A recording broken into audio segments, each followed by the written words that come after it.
Welcome to Family Basics 101.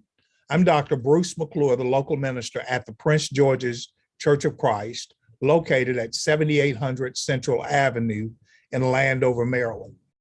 Throughout the week, we've studied a series of lessons that it is my prayer has blessed each of us in terms of looking at prayers that we should pray. On yesterday, we talked specifically, or day before, I should say, we talked about prayers for deliverance from evil. And we looked at evil defined, that which is bad-natured, that which should not ever be a thought, and that which is without law. On yesterday, we talked about prayers everyone should pray. And the prayer that we talked specifically about was the prayer for patience on Tuesday, maybe I should say, not on Wednesday. And one of the things that we talked about in that, in terms of patience, is how it is used in Scripture to point up the long in spirit, the endurance, not to lose heart, to become mild and slow in avenging others. And yet we talked about the challenges of practicing patience and praying for patience, because patience is an action word, it is a verb. And once we ask for patience, we must keep in mind that it is in the aorist tense, which means once we start practicing patience, we keep on practicing patience until we die. So you hear people say, well, my patience is growing thin. Well, in that situation, but we should never abandon patience, because patience is a godly virtue that God expects for us to practice no matter where we go in life. In Luke chapter 21, you recall, we looked at verse number 19. In your patience, you possess your own souls. We have to learn to control our patience. So today, in the brief lesson that we'll do as we wrap up the series, here's another prayer that everyone should pray, and that is for a compassionate spirit.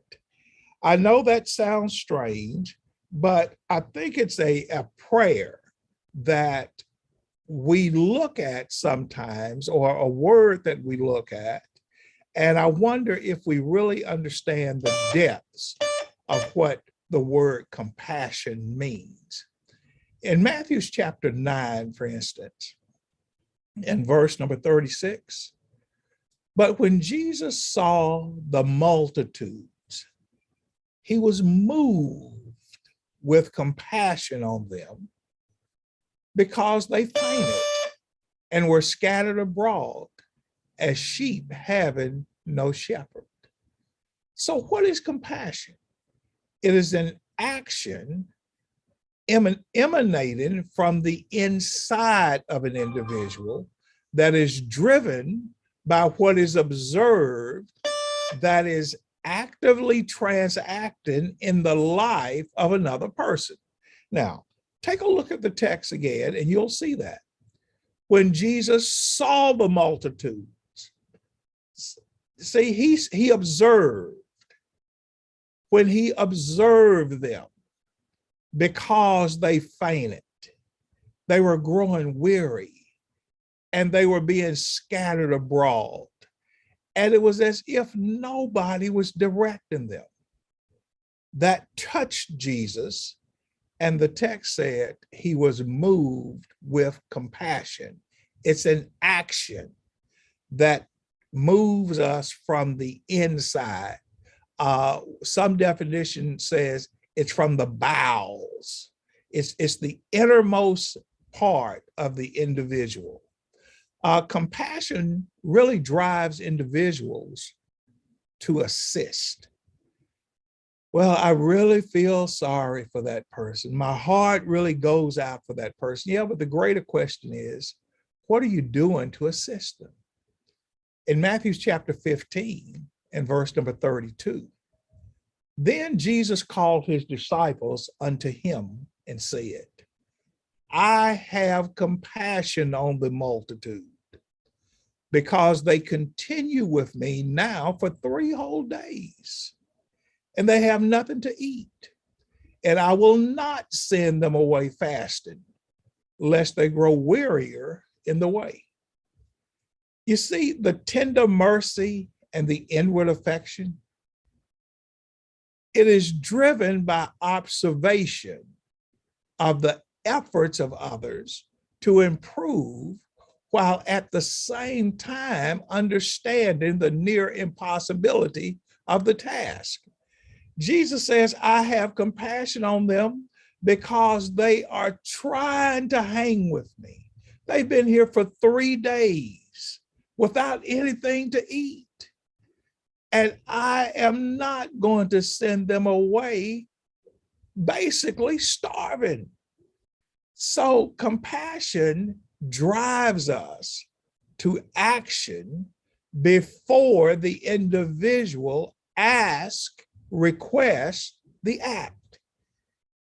Compassion is the decision to assist others with that which is lacking in order for them not to be destroyed in their spirits.